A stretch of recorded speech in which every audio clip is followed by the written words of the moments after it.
Oh, there it is. Okay, thank you. Good morning to everyone. I'm delighted to be here. Let me make sure that I have my clock on so that I don't go too long. I'm scheduled to speak for about an hour.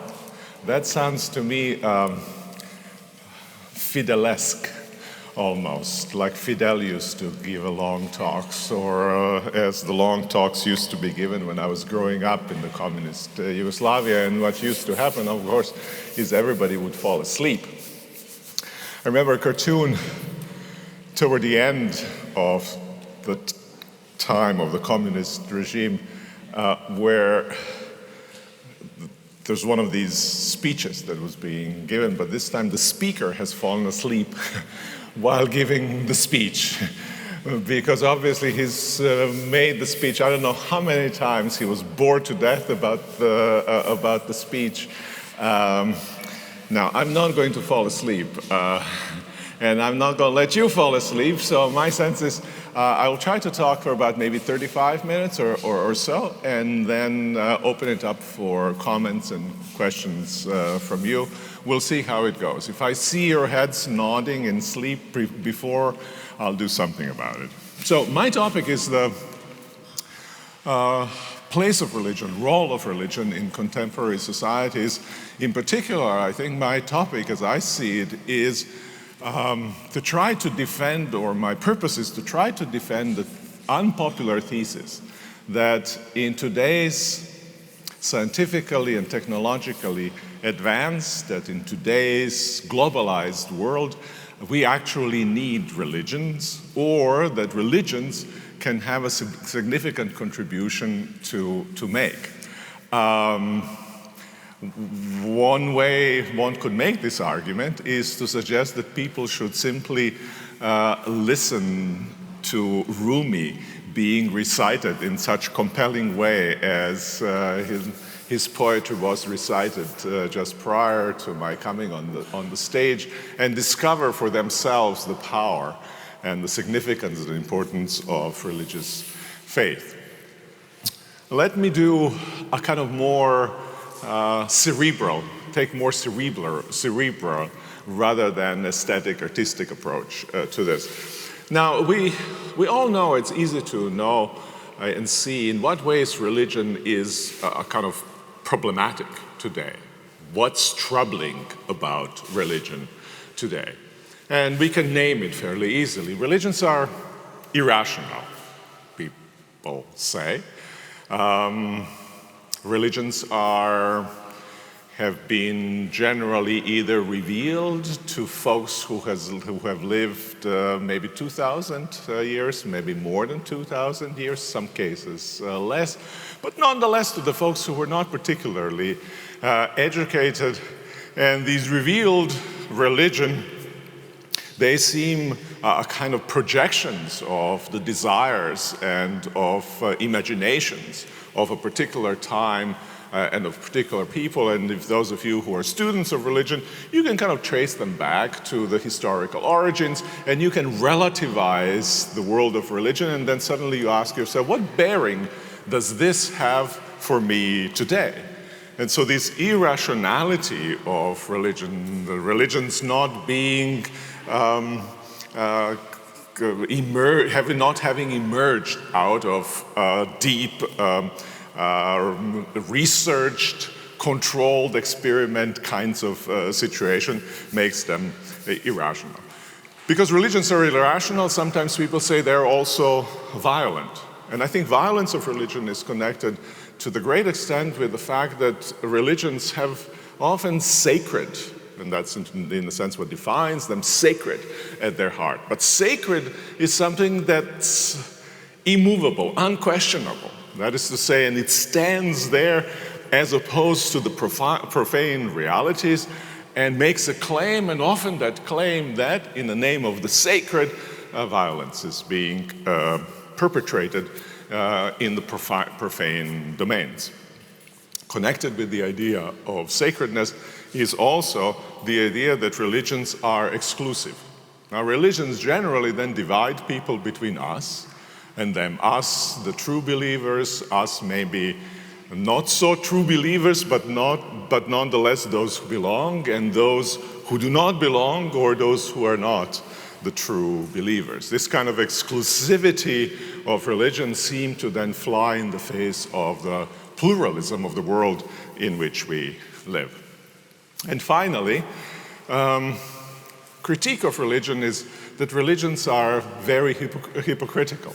You might say, well, they have these great ideals, but these ideals often, way too often, serve the purpose to hide the nefarious behavior of especially guardians of those religions. They don a mantle of religiosity, mantle of holiness, so that hidden by that mantle they can perpetrate their heinous acts. And we can give many good examples of the religion legitimizing violence perpetrated and hiding, serving as a shield to hide those things.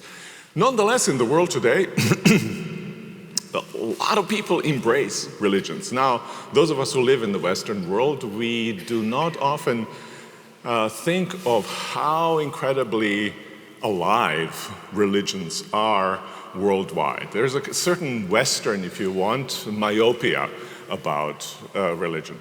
And we still think, many of us, that the world is gradually becoming more and more secular. Maybe Holland is, maybe America is even, maybe other European countries, maybe New Zealand is. But if you look at the world as a whole, the world is not becoming less and less religious. To the contrary. And religions are growing, in fact, both in absolute terms and in relative terms. In absolute terms, you can say, well, we'll give you some example. Islam may be a good example, but I sometimes hesitate to name Islam because people think that the kind of the growth of religion becomes, for some of the Westerners in particular, a kind of danger bells are sounding because the religion is growing. But similar numbers are true of Christians worldwide. The same also of the Hindus, roughly the same proportion. So I'll just say the numbers about Islam. 1970, about 530 million Muslims in the world. 2000, about 1.5 billion Muslims in the world. 2030, predictions, 2.2 billion of Muslims in the world. Christianity similarly, Hinduism similarly in terms of the growth of numbers. And that's not just in absolute terms, that's also now in relative terms. So from year 70, I think something like 64% of world population embraced great world religions of Hinduism, Buddhism, Christianity, Islam, and Judaism. In 2000, there was 72.5% or something like that of world population that embraced those religions. That's just to illustrate the vibrancy of religions. And then we can ask, well, why is it that people embrace religious faiths? And you can say, well, people embrace religious faiths for many, many reasons. Many are born into religious faith. They don't know much different. Maybe many embrace religions because it provides a kind of social unity. Others embrace religious faith because they find solace in religion. The life of us humans is a fragile life, and even when we are at our best, it's uncertain. Religion provides them as a solace. We can go through various aspects of why people embrace religion. I want to draw attention to one particular, for me, particularly strong reason, and that seems continues to be alive, and I believe will continue to be alive even 50 years or more from now. Now, whatever else religious traditions, religious faiths are, and there are many, many things to many different people, I think one thing certainly always characterizes them, and that is that they offer guidance as to how we are to imagine who we are and how we are to live in the world. I sometimes express it in the terms of they sketch for us a vision of human flourishing. They sketch a vision of what is the good life. They sketch a vision of what is the true life. Of course, from their perspective, right? You may not agree with them, but that's internally their idea. And many people embrace great religious faiths because they offer guidance to how people ought to see themselves and how they ought to live in the world. Now, you might think to yourself, but why on earth would I take guidance about how I ought to conduct my life in Utrecht or in any other modern city from a faith that is 3,000 years old? What did they know about me and my life to be able to tell me how it is that I ought to conduct my life? Maybe, fair enough. Some people then think, oh, these religions are really like a Viking ships that people, the Great Danes and other folks of this sort used to use in order to cross the seas. But who wants today to travel in one? Maybe just as a kind of exotic excursion, but you'd prefer Queen Mary's ship if you're into luxury, or you might prefer supersonic jets or whatever else, but certainly not those rather uncertain and rickety ships. And we think, well, maybe what can give us guidance about how to live our lives is to be found in science. Science of psychology, other sciences combined together might provide guide to how to live our lives. And in fact, if you look at various sites that give guidance to life, often the appeals are made to scientific findings, and then direction is given as to how to conduct our lives. Now, sciences are amazing. Science and individual sciences are amazing human achievements. I teach at a major research university. I look sometimes with admiration and envy at my colleagues who are producing these absolutely stunning scientific breakthroughs with significant technological advances. So whatever I'm going to say, I'm not going to say it by putting down science. I want to extol science. But the science and technology, they have a limitation. And that limitation is also their strength. Their strength is inability to describe, inability to explain, to tell you what was, if they're historical, to tell you what is, if they're observational, to extrapolate what might happen in the future. And this tool for these kinds of endeavors, they are absolutely extraordinary. But the one thing the science cannot do is it cannot tell you what you ought to do, what you should do. It'll talk about what is and what can be extrapolated, but it can't tell you what should be. It can tell you, for instance, what you desire, but it cannot tell you what you should desire. Imagine that you weren't concerned with privacy very much, and so you let all the data about you, from your internet searches, from your conversations, and everything else, all of it to be recorded. A lot of it is recorded, probably not with your name as a tag to it. But let's say you say, I don't worry about this stuff. You should, I think. But let's say you say, I don't worry about it. So I'm going to give all of my data. And somebody created, and which is what people are doing, some really complex algorithm. That algorithm would know you better than you know yourself. It could anticipate what you might actually want.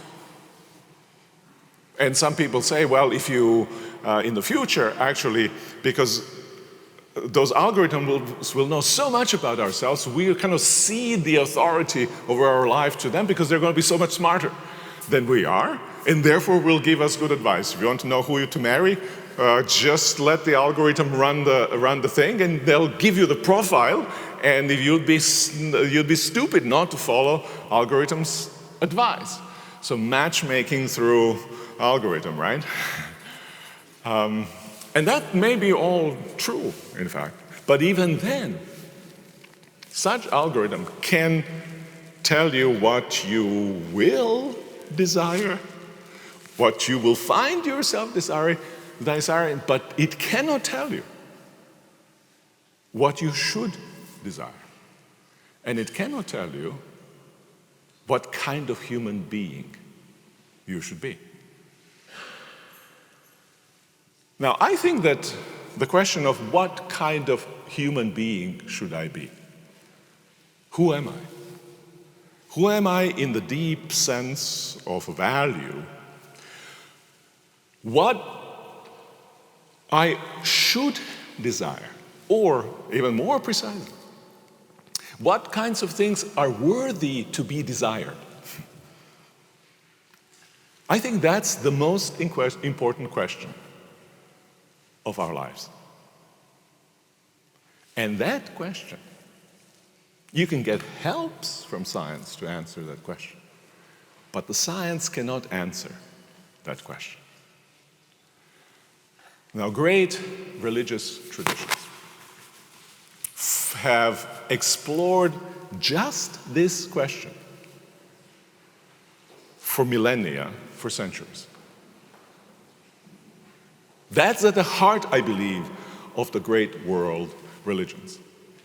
And if anybody takes time to delve into the history of reflection of even one particular religion or even one particular strand in the particular religion, you will see with how much extraordinary dedication and sophistication these answers have been pursued. I teach at Yale a course called Life Worth Living, and we study different religious traditions just to glean the answer to the question that I've just posed. What's worth wanting, and what kind of human being is it worth being? And I remember one student, once he was faced with this religious tradition, said, wow, this religious tradition has explored this question for 3,000 years, and I'm expected to make up my mind in the course of one semester? That was pretty optimistic, though, from him, right? Because he was thinking one semester. But we make up our minds without giving it a thought. By acting on default in the surrounding in which we find ourselves. Who decides for us what we desire? Who decides for us what's worth desiring? Who decides what kind of human being is it worth being? Well, the market pretty much does, right? Which is to say, you will desire what's sellable. What I can persuade you to buy, that's what you should desire, that's what you will desire.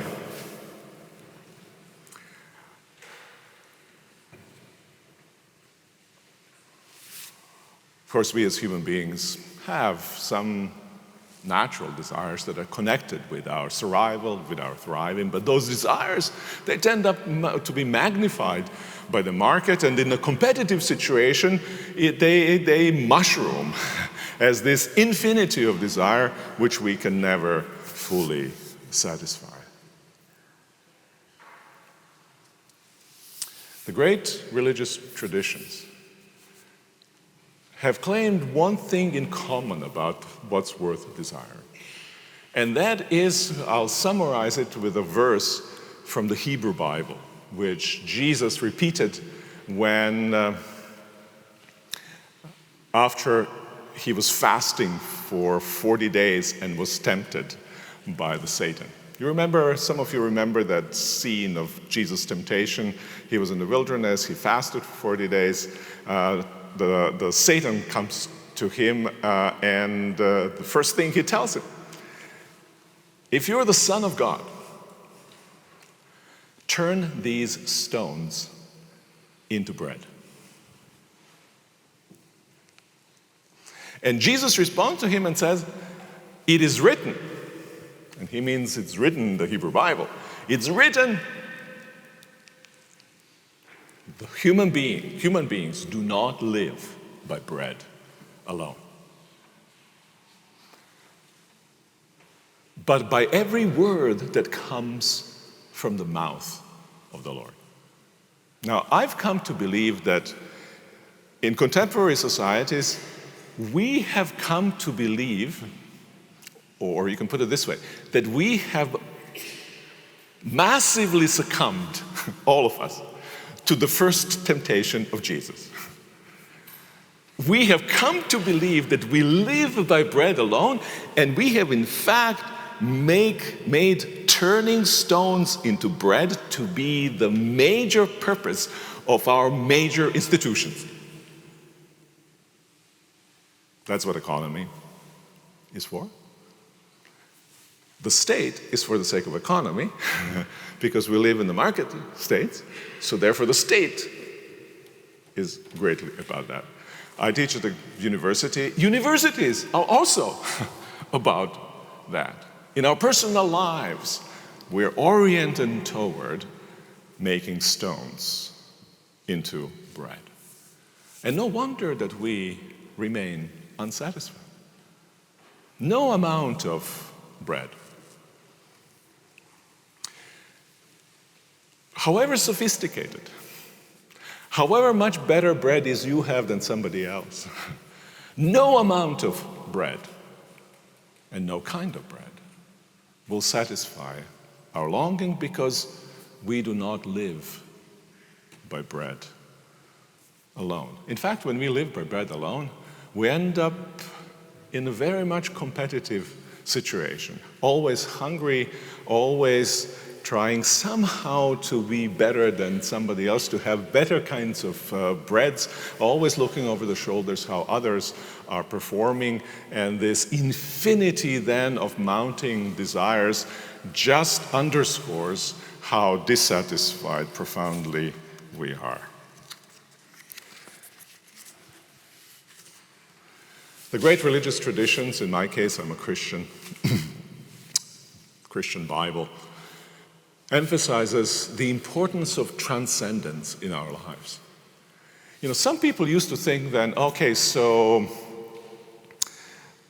the religious traditions, or say Christianity in this case, talks about God, but I live here in the world. So it's either then God or the world. And if there's a competition between the world and God, I think God's going to lose. Now, I'm a theologian. I shouldn't have said that, right? That seems like a wrong thing to say, because God's supposed to be over all things, right? But in our desires, in our ways of wanting to live, growling stomach is there. Sexual desire is there. All of our desires press upon us. How is God going to win over this if I have to suppress all of this in order to somehow find my fulfillment in God alone?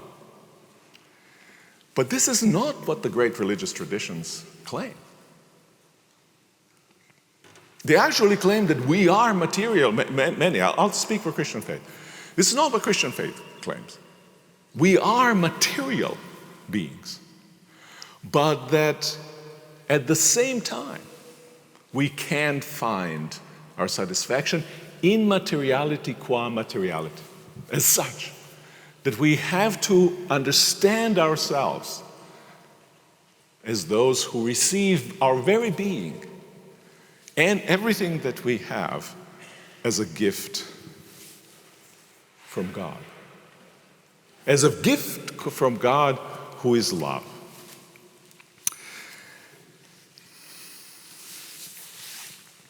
I can speak more about importance of gifts, importance of things standing for something else than just being things. We all experience it in our daily lives. If you give a gift to a friend, it's not about the thing, right? It's about you sitting and enveloping, or your spirit enveloping the thing. And that's what's being given. And once you start to see that, we start to see how materiality is almost like a sacrament for us. Of course we need it, but we need it enveloped in positive human relationships. We need it also in the reference to transcendence.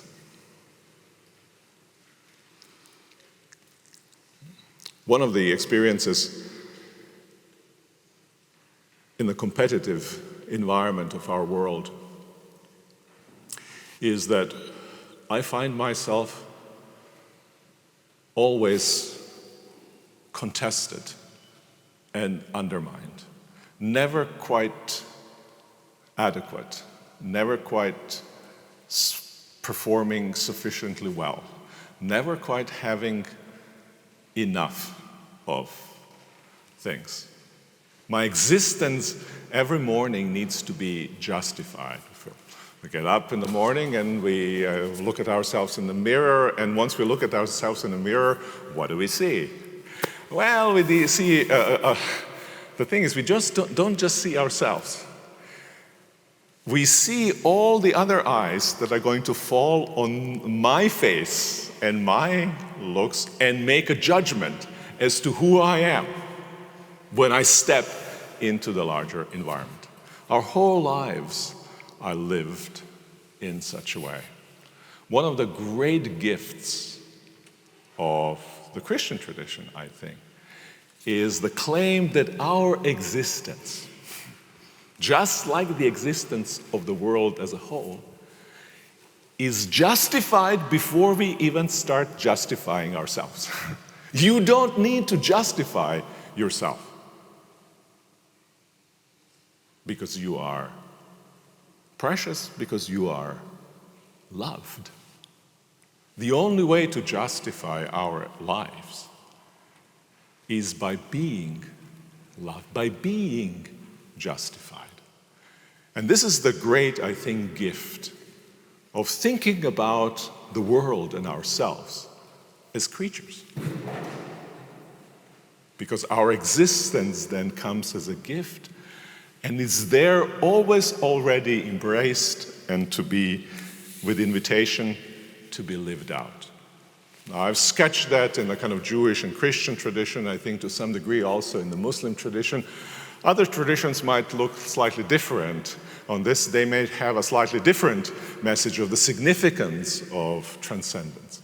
But I wanted to give you just a sample of why it is so incredibly important to keep ourselves open to the voice that comes to us from the ancient world and to the voice that might come to us from a world that is different than our own. 37 minutes, no, 20 minutes, to 27 minutes I've spoken. We have maybe 20 minutes for comments or questions. So I want to invite you, if you are inclined so to make comments or questions. If you keep quiet for long, I'll continue, there's no problem.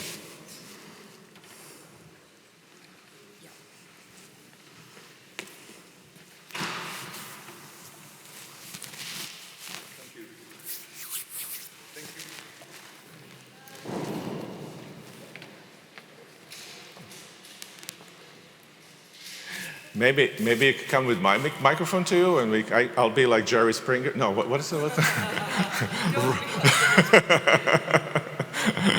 it might be a good idea to change. Hello. It's supposed to be a joke, right? Thank you very much for your introduction. My question would be if transcendence is so important, while everybody's hungering for bread, the whole society is hungering for the materialistic bread that we, are lusting for. How could religion help 21st century society to step into this transcendence, or to be aware of this transcendence, or maybe even the church? How can we become more transcendent? Yeah, which is a different way to ask that question. Well, how do you help people discover what the true longing and true desire might be? Am I standing in the wrong? I think I'm better here, right?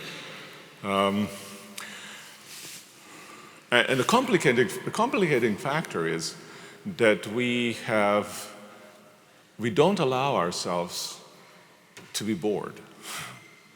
We don't allow ourselves to have a space in which the question of transcendence might emerge.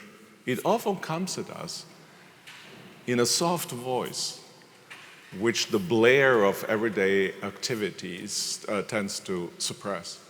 And that's why often it wasn't necessarily the case. It isn't necessarily the case only today, because the long tradition has always spoken that there are a kind of fissure experiences in our lives that opens us up to transcendence. Some people have talked often, and it's mentioned, some kind of suffering can open us up to transcendence. It can close us to it as well, right? But it can open us to transcendence. The other experience that arrests us and that comes to us in ways that we are often disoriented in a deeply positive way, it's the experience of love, of being taken by something that seems so out of this world and then opens me up to step back, I reflect, and I open myself up to it. And I think we need to nurture situations and environments in which the fissures can occur, in which distractions can be quieted, and in which we can be open to receive ourselves. I think it takes certain kind of meditativeness, if you want, because really what's at stake is not simply letting what you want dominate. Woody Allen has famously said, the heart wants what it wants to justify his little escapade. And we often say that the heart wants what the heart wants, and that's true, that heart wants what the heart wants, but that doesn't mean that what the heart wants is what you really want, or let alone that what the heart wants is what you should be wanting, not because somebody's wagging some finger at you, but because it isn't worthy of our humanity. And this kind of sends the patience to discover what I really want and what I should want. It needs a space. And in a sense, nobody can do that work for you. That's the problem, right? You have to do it. You have to find the space. But if you don't do it, we live like some automatons while thinking that we are so these incredibly free beings. All the while betraying our deep humanity.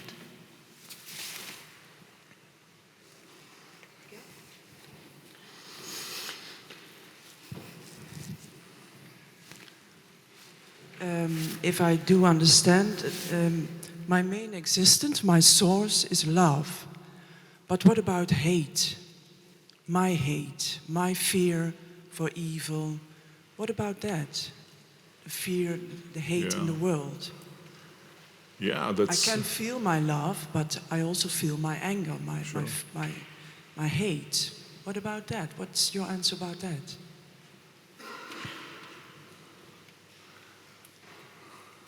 Some of it, some of the fear,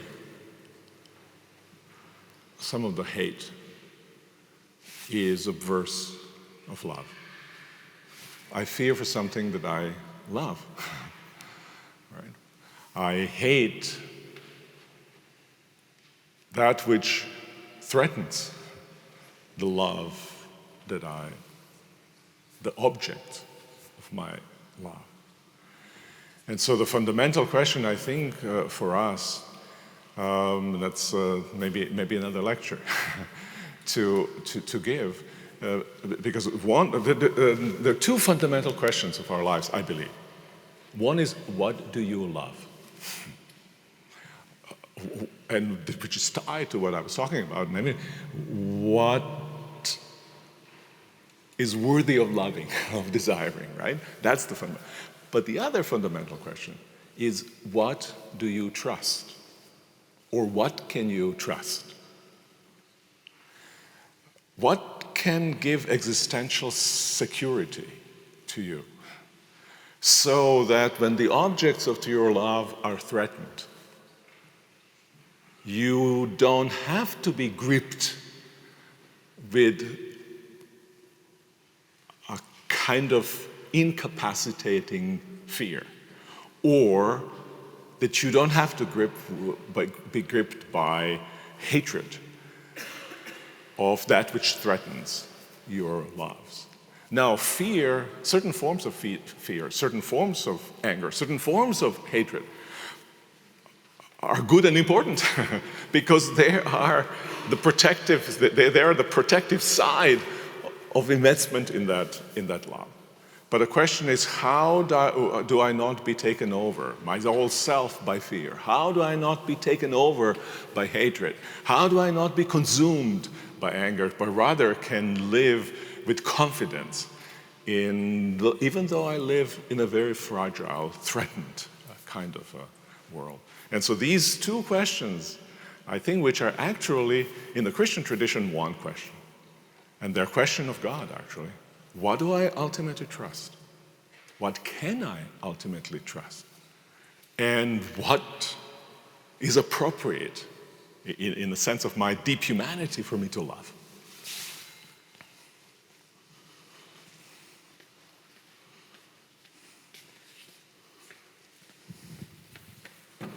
Het is voor mij even wel heel lekker. Jullie moeten op die harde banken zitten. Karel, alsjeblieft. Thank you, Mr. Volf, for your introduction. Just last week, I saw a poster of a billboard in the US with a picture of Donald Trump saying the word became flesh. I'm not sure if you've seen it. No. Of course, this caused some Twitter outrage, so it was taken away, this billboard. But I think this billboard kind of stands for a different type of longing, a longing for immanence of the divine in the world. The same you also see, I think, in many Pentecostal churches which are rising around the world. My question, I guess, would be, how do you explain this longing for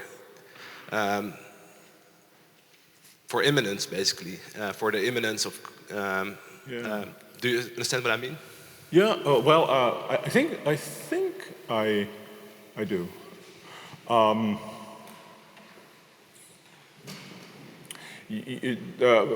not sure, no. You mean for the evidence of the transcendence? Somehow for the evidence in whatever form. It may be in the Pentecostal circles, it may be in the form of God's intervention, or for more cerebral types, it may be evidence in the kind of way of interpreting the word and factuality. Is that what you're referring to? Yeah. That's absolutely important, because otherwise we live in the world of fake news, right? Everything around us ends up spinning as a kind of fake reality. So I think that the question for truth, search for truth, is also fundamental to great religious traditions. I think we make a big mistake if we think that these traditions are just kind of different flavors of ice cream sitting in an ice cream shop waiting for us to consult our taste buds and then to reach for them and enjoy, and then if we don't like, throw it away and add another one, and then do some kind of a mixture of 4 kinds of ice creams, and then we might end up being happy or because our taste buds are satisfied. I think the great religious traditions make truth claims. They may be different types of truth claims than scientific truth claims, but nonetheless they are truth claims. And so it is important for us to engage religious traditions not with respect simply to our longing, not with respect to what we kind of intuitively think is in sync with our humanity, but actually to pursue those questions as an intellectual quest. And much of the traditions has spent extraordinary attention to this side of the question. But then, again, it's a mistake to think of it simply as an intellectual question. You can see how existential question, what I can trust, what I ought to love, is tied to the intellectual quest. The two quests belong together. That's why I'm a theologian, frankly. If you want to ask me why do I do theology, I think because I'm completely persuaded by the kind of need for this existential reality that is offered by faith. In my case, faith, Christian faith. But I'm a theologian because I need to think this through. Because I doubt, and by the very nature of my faith, doubt is always present. Therefore, search for evidence, the search for plausibility of that is also part of it. That's, in a sense, what gives the eros to the intellectual quest about the existential realities. By the way, that's why it's fantastic to be a theologian. I know most of you don't think that, but I had to say it. Anyone in the back with a question? Here we go. I understood his question a bit differently, and I'd like to phrase it very differently. Thank you. The kind of transcendent religion you talk about seems to presuppose a certain sort of patience, because you can't fully grab it, and then also a form of introspection, because you have to think about what is expected of you, or what is the good life, what does it mean to be a human being and living a worthwhile life. But I also see a trend towards more a wish for more immanence. You want the divine right here standing in front of you, which you might see in Pentecostal churches, but also in politics. If you have a sort of messianic figure that sort of fulfills your desires immediately, that it has a religious tone, but it's more immanent, and the patience is gone, but also the introspection, because you expect sort of the divine blessing right now from what's standing in front of you, and also in Pentecostal churches from a certain type of prayer or a certain ritual that gives instant healing. Or so is that religion in the sense you talk about, or is that a different trend? Oh, that's very interesting. Thank you. It helps me. It helps me exegete that billboard. That's actually wonderful. I have to look up that billboard where Trump is kind of messianic figure. It has become flesh, and it's right here, sitting in the White House. It's an amazing thing.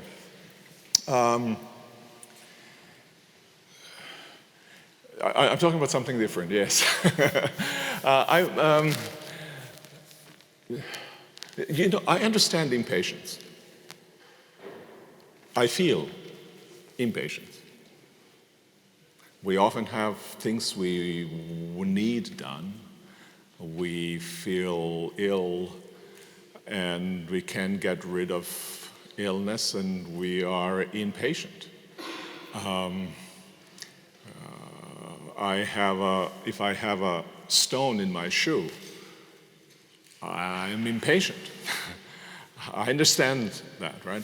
So this kind of urge to resolve a problem, and sometimes urge to resolve the problem by reaching for false medicine, for false transcendence, whether it's false transcendence in politics or in other domains. It can be also economy, it can be in entertainment, it can be also, and often is, in religion. Right? So that urge is clearly there. And I think it's that urge that we need to resist.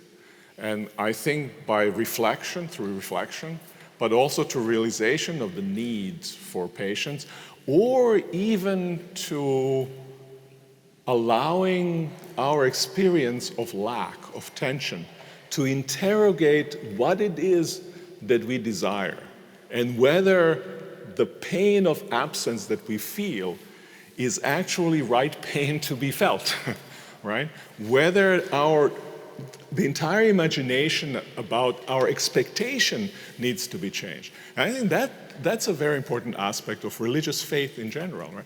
It's not that you've got your expectation and then now you need to get means to get from point A to point B.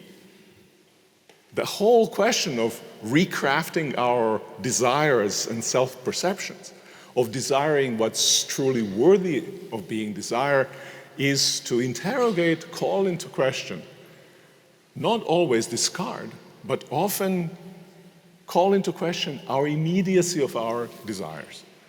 And I think once that happens, we can grow. If we think of our desires as always uncontested, whatever the heart wants, heart ought to get, right? And then the question becomes, well, how does heart get what heart wants?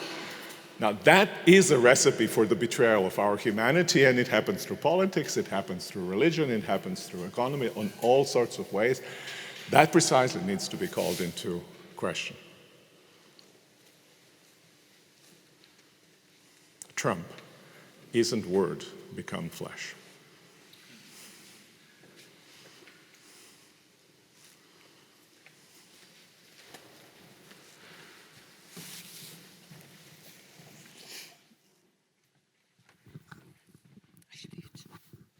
Well, thank you for your introduction. As you mentioned, a certain type of betrayal. There appeared to me to be another type of betrayal too.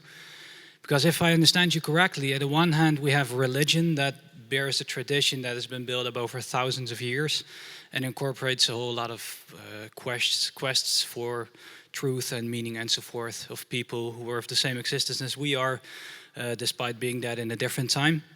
And on the other hand, there's me, who is existent now, who only knows my own existence, who is part of the world. And in fact, I think you can say that the only one that can know me is me, because the world is always the world for me. Truth is always truth for me.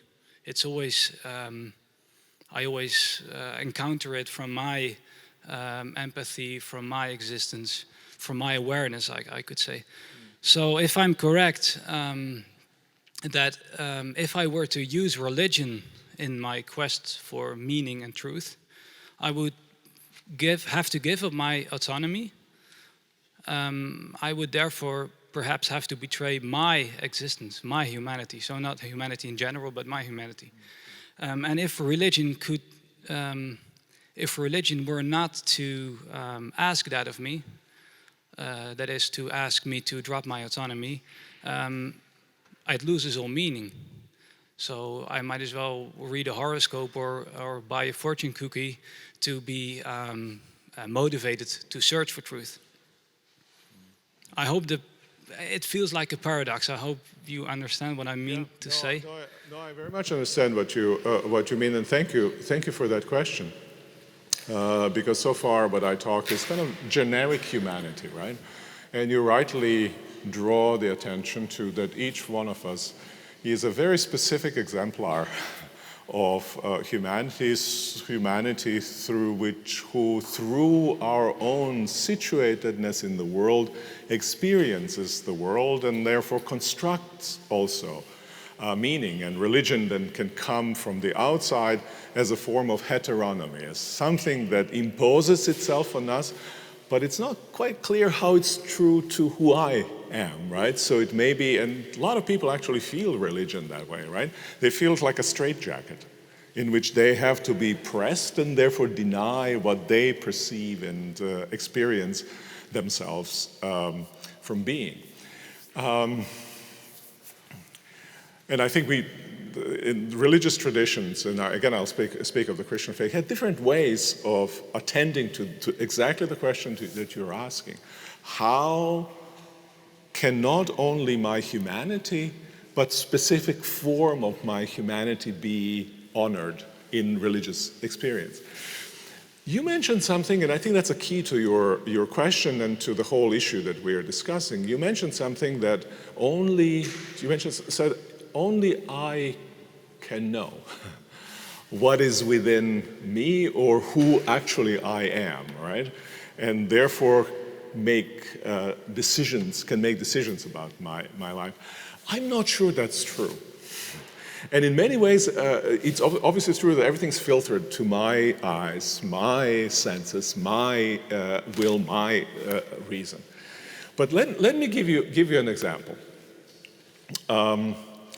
When I have fallen in love with my wife, before I have fallen in love with my wife, I kind of have the idea what it is that I wanted, who it is, what kind of person it is that I wanted to fall in love with. Kind of rough contours of that idea. But when it happened, it didn't happen that I said, oh, so there's a complete match between what I imagined and what I found in her, in Jessica. Actually, something else happened. I saw her, gotten to know her, and I said to myself, oh, this is what I wanted all along, right?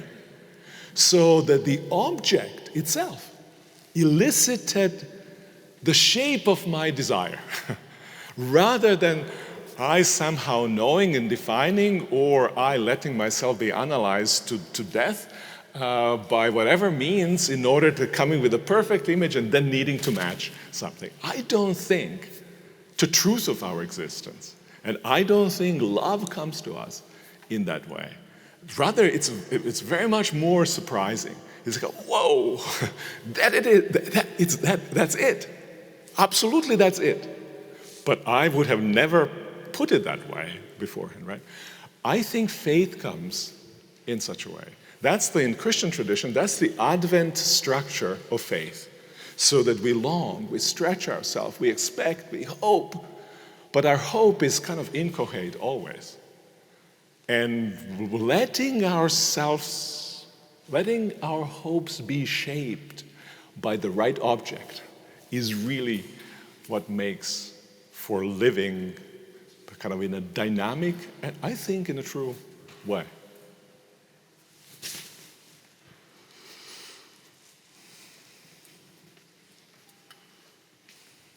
Pretty good question so far, right? Great questions. Yes, it's a great audience. Yep, here we go. Thank you for your introduction. My question would be, how does the need to transcendence relate to intellect and literacy, things like that? How does the need for transcendence relate to intellect is the question. And I think what lies behind it is that transcendence, by definition, transcends also the intellect. And therefore, in every transcendence, there's a certain kind of darkness. There's a certain kind of opaqueness. There is, and that's why trust, and that's why kind of existential trust is fundamental in terms of relating to transcendence. That's why God cannot be defined. That's why God cannot be fully defended. That's what God comes in the darkness as a light, right? That's the idea behind the question, which I think is very important. Yeah, and I think it is not that it's not definable by intellect. But that's not just true of transcendence of God. It's true of the transcendence of a person. To be a person is to be transcendent. If I can fully and completely unwrap you, you would lose the you-ness of you, the personality of you. You would become, I would say you would become a thing. But personhood, precisely as free also, is always elusive, is always transcendent, is always kind of challenging and surprising. And I think the journey of faith, and that's what great traditions emphasize, journey of faith is a journey also into unknown. It's a journey of love toward objects that you can't quite specify. It's journey, a certain kind of darkness. But that's, I think, the beauty of human quest. It's maybe less predictable, not completely secured. But tell me how life would look if it was completely secured.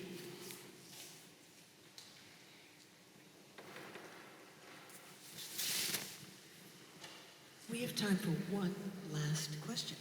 So, who has the final question? Oh, it better be a very good one. It better be a good one.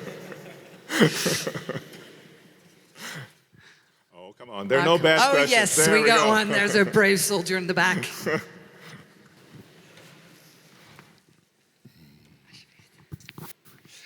You constantly talk about religion and that you yourself are a Christian. You know a lot about different religions. And I'm really wondering why you personally decide to call yourself a Christian and to follow Christ and not to be a Muslim or maybe even a Buddhist. I'm not sure that I know fully the answer to this question.